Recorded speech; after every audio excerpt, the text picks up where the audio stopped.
Russia's Victory Day celebration this week, marking the Soviet Union's defeat of Nazi Germany in World War II, may not have seemed restrained with its columns of troops standing to attention, marching under the tricolor, but it was a muted display. The Kremlin decided to forego the traditional flyover of warplanes. The parade featured only one tank.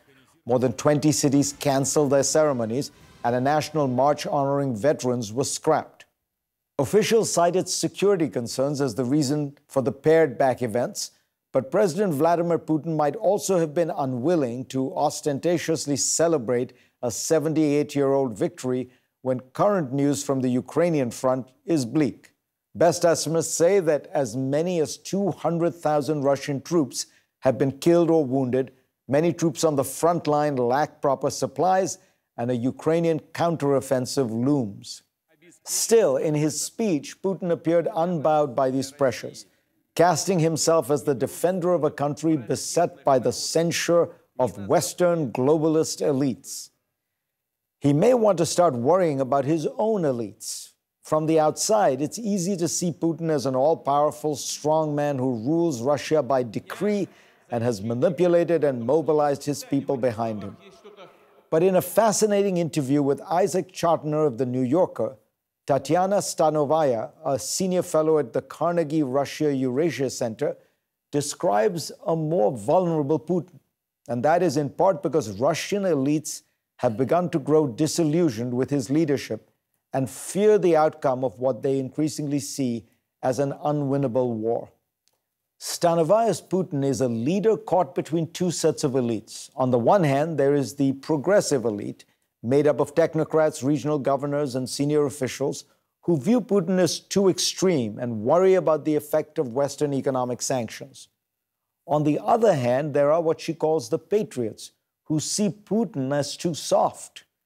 These voices are diffuse and plentiful, and they include men such as Yevgeny Prigozhin, the head of the mercenary Wagner Group, as well as the heads of the security services and members of Putin's own party. These two groups align in their belief that Putin is mishandling the war effort. A terrifying reality that seems to emerge from this picture is that Putin, a man who started Europe's biggest land war since World War II, a man whose policies are nothing short of extreme in the eyes of the world, is far less radical than the warmongering elite in his own country. Stanovaya paints a worrying portrait of governance, far from the sure-footed, centralized, vicious regime many in the West have come to nurture in their imaginations.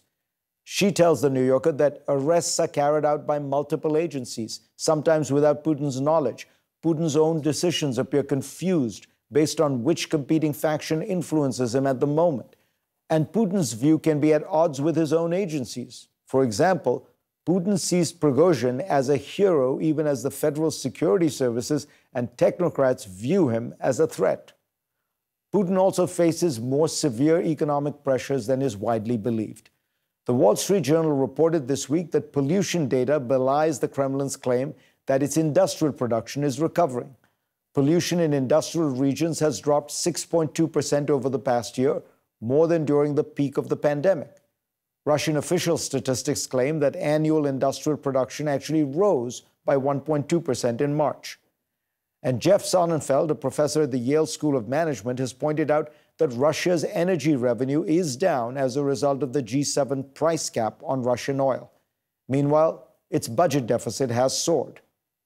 There is one silver lining for Putin. Whatever Russian elites may think of him, he is still overwhelmingly popular with the public.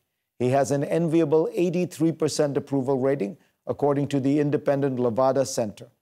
Moreover, the public does support his ill-considered war. But according to Stanovaya, that support just gives cover to increasing repression. It also keeps elites who may privately oppose the war from speaking out.